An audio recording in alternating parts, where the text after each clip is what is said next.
Hello everyone, আসসালামু আলাইকুম। এর আগের ভিডিওতে আমি কথা বলেছিলাম ইউকের গ্রেট স্কলারশিপ নিয়ে, যে ইউকের গ্রেট স্কলারশিপটি মূলত কি, কোন কোন দেশ থেকে আপনি এই গ্রেট স্কলারশিপে আবেদন করতে পারবেন এবং কি কি রিকোয়ারমেন্ট গ্রেট স্কলারশিপে আছে এবং কি কি সুযোগ সুবিধা আপনি পাবেন।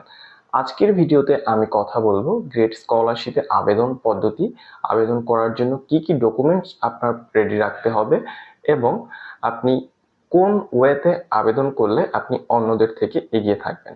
তো চলুন আজকের ভিডিওটি শুরু করা যাক।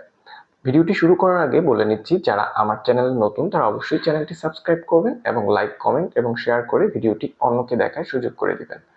তো চলুন শুরু করা যাক।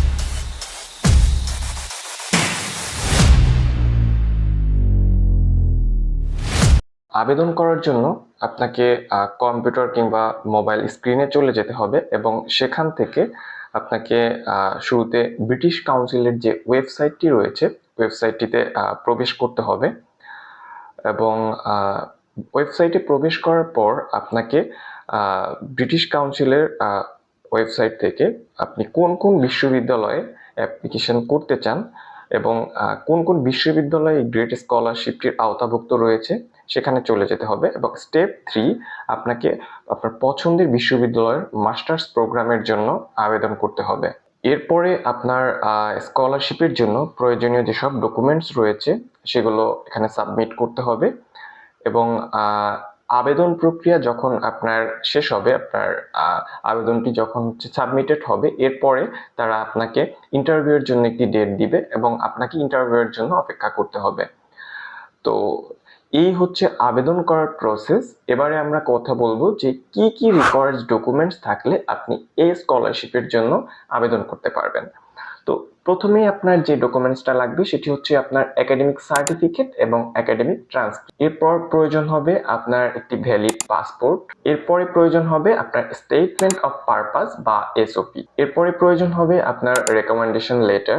এরপরে আপনার প্রয়োজন হবে ইংলিশ ল্যাঙ্গুয়েজ প্রফিসিয়েন্সি টেস্ট, সেটা আইএলটিএস হতে পারে অথবা টোফেল, দুটো দিয়ে আপনি অ্যাপ্লাই করতে পারেন। এই ছিল কি কি ডকুমেন্টস থাকলে আপনি গ্রেট স্কলারশিপের জন্য এলিজেবল হবেন সেটার ডকুমেন্টস লিস্ট। এবারে আমি কথা বলবো যে কি কি প্রসেস অবলম্বন করলে আপনি অন্যদের থেকে এগিয়ে থাকবেন, অর্থাৎ আপনি এই গ্রেট স্কলারশিপটা কি কি রিকোয়ারমেন্টস ফলো করলে ইজিলি পেতে পারেন।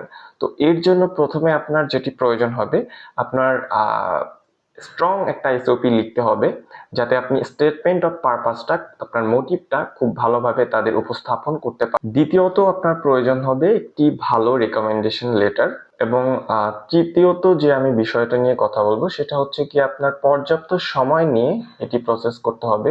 অবশ্যই জেনে বুঝে ভালোভাবে সিদ্ধান্ত নিয়ে আপনি ইনফরমেশন রিসার্চ করে তারপরে হচ্ছে গিয়ে অ্যাপ্লিকেশন করলে আপনার গ্রেট স্কলারশিপটি পাওয়ার চান্স অনেক বেশি থাকবে। এবং একটি বিষয় না বললেই নয়, আপনাকে স্কলারশিপে পাওয়ার জন্য অবশ্যই যেটি একদম ভালোভাবে ফলো করতে হবে সেটি হচ্ছে কি আপনাকে অ্যাপ্লিকেশনটা অবশ্যই নির্ভুলভাবে আবেদন করতে হবে। কারণ নির্ভুলভাবে আবেদন না করলে আপনি কখনোই এই গ্রেট স্কলারশিপটি পাবেন না। তো অবশ্যই আজকের ভিডিওটি যদি আপনি শুরু থেকে শেষ পর্যন্ত কন্টিনিউ করেন তাহলে গ্রেট স্কলারশিপ সম্পর্কে ক্লিয়ার একটা আইডিয়া পেয়ে যাবেন, কিভাবে আপনার আবেদন করতে হবে, কি কি ডকুমেন্টস লাগবে এবং কোন ওয়েতে অ্যাপ্লিকেশন করলে আপনার স্কলারশিপটি পাওয়ার চান্স বেশি থাকবে।